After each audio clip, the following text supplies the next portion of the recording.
Hi hello வாங்க, எப்படி இருக்கிறீங்க? நல்லா இருக்கிறீங்களா? இன்றைக்கி ஈவினிங் ஸ்நாக்ஸாக நம்ம சூப்பரான ரெண்டே பொருள் வச்சு சூப்பராக நம்ம ஸ்வீட் பண்ண போகிறோம். நம்ம சிம்பிளான ஸ்வீட்டு வீட்டில் இருக்கிறத வச்சு தான் நம்ம செய்ய போகிறோம். பொட்டுக்கல்லில் அந்த ஸ்வீட்டு எப்படி பண்ணுறது பாருங்கள். ஒரு கடாய் வச்சுக்கோங்க, அகலமான கடாய். ஏன்னா அந்த ஸ்வீட்டு பொட்டுக்கல்லையும் பாருங்கள், ஒரு கப்பு பொட்டுக்கல்லை எடுத்துருக்கிறேன். இந்த ஒரு கப்பு பொட்டுக்கல்லையை நம்ம நல்லா இதை ஒரு 3 நிமிஷத்துக்கு வறுத்துக்கலாம். ரொம்ப சிம்பிளாக இருக்கும், ரொம்ப ஈஸி கூட, சீக்கிரமாக பண்ணிடலாம்.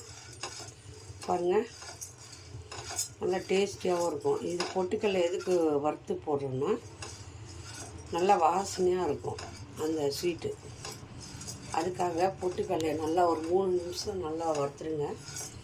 கலர் சேஞ்ச் ஆக வேண்டாம். பொட்டுக்கல்லையை நல்லா வறுத்து போட்டால் அது ஒரு மாதிரி வாசனை அடிக்கும், நல்லாயிருக்கும். அந்த மனம் பொட்டுக்கல்லை வறுத்த மனம் நல்லா கும்முன்னு வாசனை அடிக்கும். அதனால அந்த ஸ்வீட்டும் டேஸ்டியாக இருக்கும் சாப்பிட்றதுக்கு. சரிங்களா?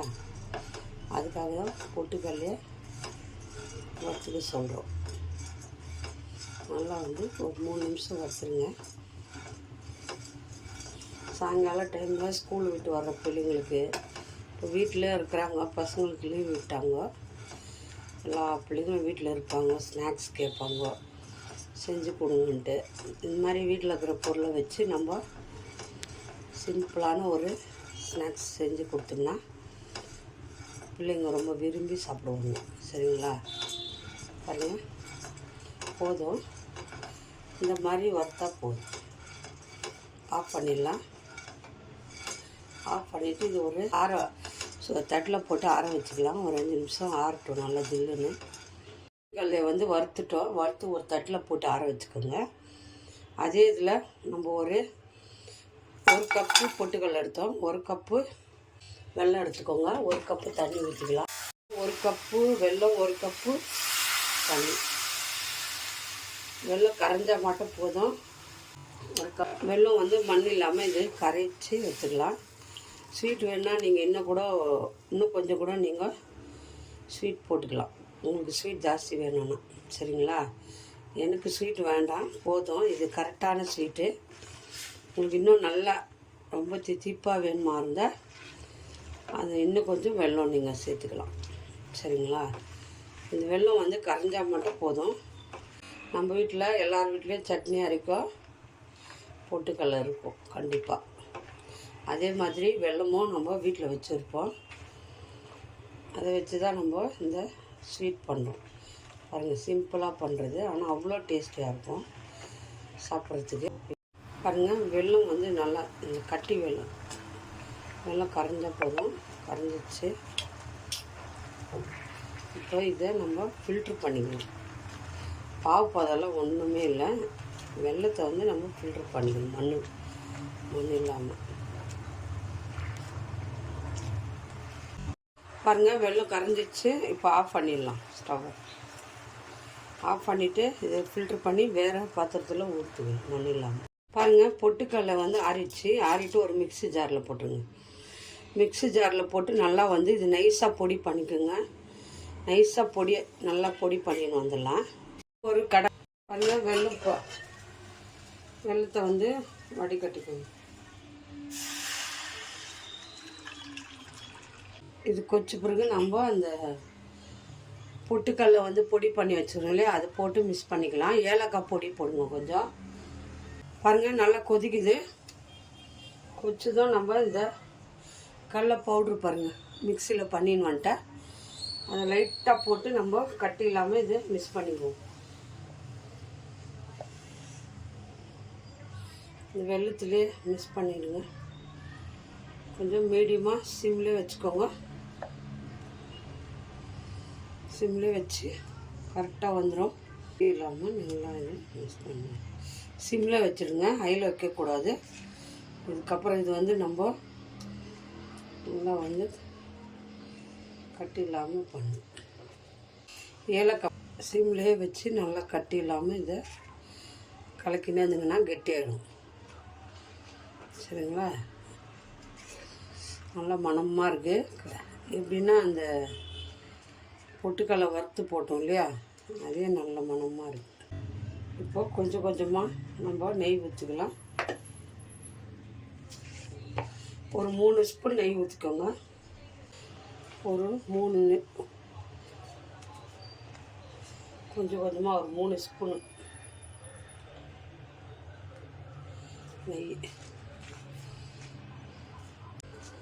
நல்லா இது மாவு நல்லா வெந்து இது பர்பி பண்ணுற மாதிரி தான். அப்படியே மிக்ஸ் பண்ணுங்கள்.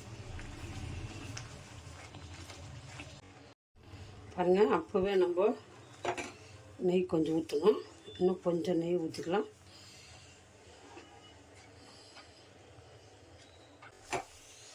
நெய் கொஞ்சம் 2 ஸ்பூன் 3 ஸ்பூன் ஊற்றிக்குங்க. அப்போ தான் இது கடாயில் ஒட்டாமல் வரும்.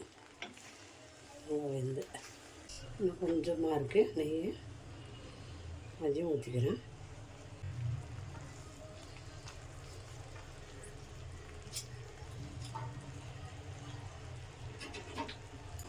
நல்லா ஸ்வீட்டு கரெக்டாக இருக்குது. இதுக்கு மேலே ஸ்வீட்டு வேணும்னா போட்டுக்கோங்க, இல்லைன்னா வேண்டாம். இது கரெக்டாக இருக்குது. ஒரு கப்புக்கு 1 கப்பு வெல்லம் போட்டால் போதும். நல்லா ஒரு அகலமான கண்ணாடி பாக்ஸோ இல்லைன்னா அலுமினியம் பாக்ஸோ எதுனா ஒரு பாக்ஸு, பிளாஸ்டிக் எடுத்துக்காதுங்க. அதில் நல்லா கொஞ்சம் நெய் தடவி வச்சுருங்க. நெய் தடவி வச்சு அதில் இதை ஊற்றி நம்ம ஆற வச்சு கட் பண்ணோம். அவ்வளோதான். ஒரு இதில் இது நெய் போட்டு வச்சுக்கிறேன். இதை ஊற்றிக்கலாம். அலுமினியம் பாத்திரம் தான் இது, கேக் பண்ணுவோம் இல்லையா, அதுதான் இது. இதில் ஊற்றிடுங்க. பாருங்க, இந்த மாதிரி நம்ம ஒரு பாத்திரத்தில் நெய் தடவி ஊற்றி ஆற வச்சுக்கணுங்க. நான் இதில் அலுமினியம், இப்போ பிளாஸ்டிக் எடுக்காதுங்க, அலுமினியம் எடுத்துக்கோங்க, இல்லைன்னா ஸ்டீல் எடுத்துக்கோங்க. சரிங்களா? நம்ம இதை கட் பண்ணிக்கலாம். பாருங்க, நல்லா சில்லுன்னு ஆயிடுச்சு, பொடியாக பண்ணுது. பாருங்க, கவுத்துட்டு அப்படியே எடுத்துடுங்க. சூப்பராக வந்துச்சு. கவுத்துட்டோம், கவுத்து எடுத்துடணும் இதை. இப்போ இதை நம்ம கட் பண்ணிக்கலாம். சரிங்களா? நல்லா நம்ம கடையில் பர்பி வாங்குவோம்ல, அந்த மாதிரி இருக்கும். பர்பி மாதிரி இருக்கும், டேஸ்டியாக இருக்கும். ஒரு 1/2 அன் ஹவர் நல்லா இது ஆற வச்சுக்கோங்க. நம்ம கலக்கா பருப்பி எல்லாம் பண்ணுவோம் இல்லையா, அதே மாதிரி தாங்க, சேம். ரொம்ப ஈஸி, சூப்பராக வந்து பாருங்க. பர்பி மாதிரி ரொம்ப நல்லாயிருக்கும். இதை மிஸ் பண்ணாமல் நீங்கள் வீட்டில் செஞ்சு பாருங்கள், செம்மையாக வரும். சரிங்களா? சொன்ன அளவுலே நீங்கள் பண்ணுங்கள். நல்லா பர்பி மாதிரி இருக்கும் இது சாப்பிட்றதுக்கு. பாருங்கள், இந்த மாதிரி கட் பண்ணிக்கோங்க. நம்ம பர்பி மாதிரி இருக்கும், டேஸ்டியாக. இது எப்படி வந்துக்குது பார்க்கலாமா? பாருங்கள், இந்த மாதிரி இருக்குது. சாப்பிட்டு பார்க்கலாம். நல்லா இருக்குங்க, சூப்பராக வந்திருக்கு. சேம் 2 பொருள் தான். நம்ம என்ன போட்டோம், வெறும் பொட்டுக்கல்லையும் வெல்லம் தாங்க, அவ்வளோதாங்க. இந்த மாதிரி குழந்தைங்களுக்கு பண்ணி கொடுங்க, ரொம்ப விரும்பி சாப்பிடுவாங்க. சிம்பிளான ஒரு ஸ்வீட்டு, நல்ல உடம்புக்கு ஆரோக்கியமான ஸ்வீட்டும், ரொம்ப டேஸ்ட்டாக இருக்கும். யார் யாருக்கு இந்த ஸ்வீட் பிடிச்சிச்சு லைக் பண்ணுங்கள், ஷேர் பண்ணுங்கள், கமெண்ட் பண்ணுங்கள். மறக்காத அஸ்வினி சீக்ரெட் சமையலை சர்ப்ரைஸ் பண்ணுங்கள். இன்னொரு டிஷ்ஷில் பார்ப்போம்.